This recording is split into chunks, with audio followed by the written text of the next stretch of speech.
હવે સ્વાધ્યાય 3.15 એક વિમાન 900 કિલોમીટર પ્રતિ કલાકની અચળ ઝડપથી ઉડી રહ્યું છે.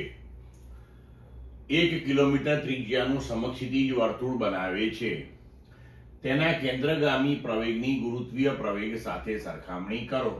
મતલબ કે પહેલા તો આપણે કેન્દ્રગામી પ્રવેગ એનો શોધવો પડશે, ત્યારબાદ તેની સરખામણી આપણે ગુરુત્વ પ્રવેગ કે જેનું મૂલ્ય 9.8 મીટર પર સેકન્ડ સ્ક્વેર છે તેની સાથે કરીશું. બરોબર.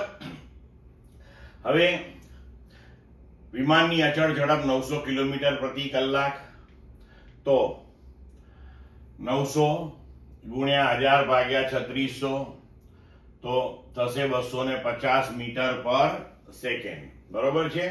અથવા તો આને તમે 5/18 થી ડાયરેક્ટ ગુણી નાખો તો પણ થઈ જશે આ.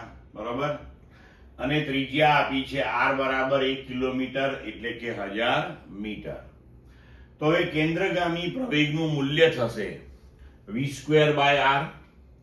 તો a બરાબર v²/r.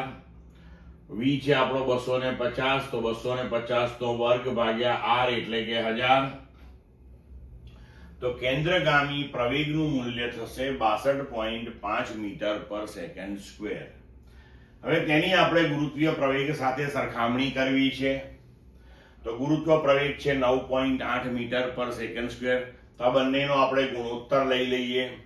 તો a ભાગ્યા g બરાબર 62.5 ભાગ્યા 9.8 બરાબર 6.377. એનો મતલબ એ થયો કે કેન્દ્રગામી પ્રવેગ એ ગુરુત્વ પ્રવેગ કરતા 6.377 ગણો છે. ક્લિયર?